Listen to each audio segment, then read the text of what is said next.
Tinignan po ni Ministro Yongchun ang pangalan ni Chilsok sa aming talaan. Bakit parang biglaan yata? Hindi ko po alam, Ina. Pero ang pangkat ni na Aljon at Imjo, palihim pong umalis kanina. Ah, ganon? Pasundan mo lang sila. Opo.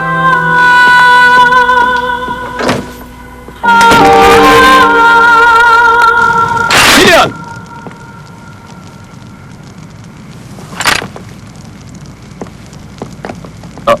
Mahal na prinsesa,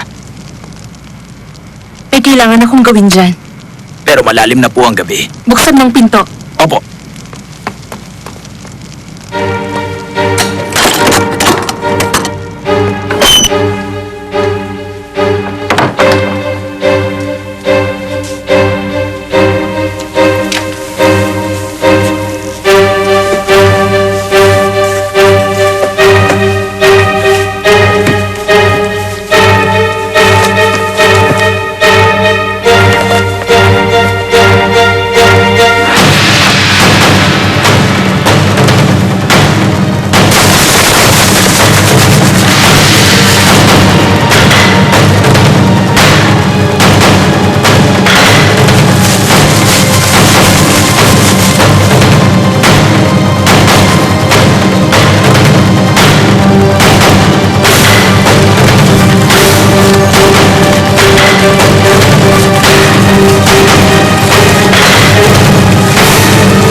Taon ng Insul, buwan ng Shinmyo, araw ng Jongchok.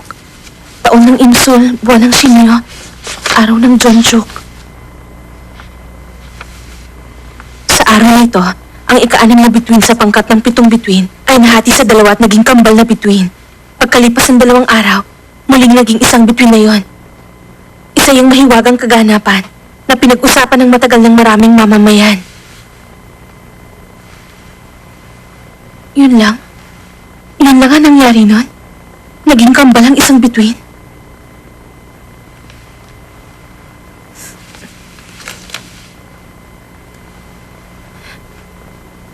Kambal na bituin.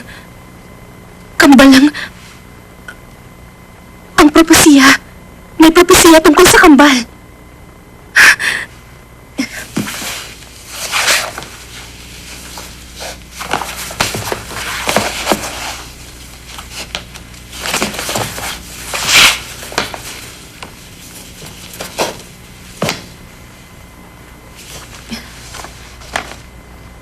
Kapag nagkaroon ng hari ng anak na kambal, mapuputol ang sagradong angkan ng hari.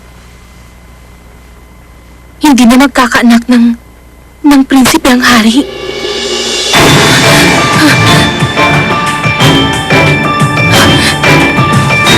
Kapag nagkaanak ng kambal ang hari, mapuputol ang sagradong angkan ng hari.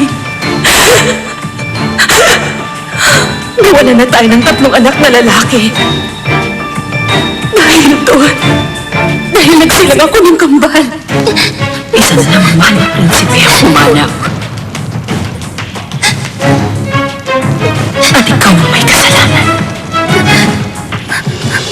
May balat ka rin dyan? Oh? Ah, ito?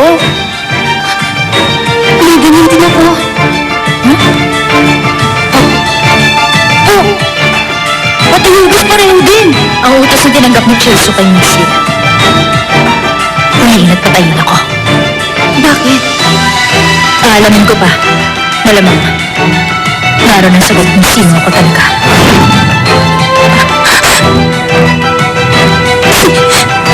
Si Bakman kaya ang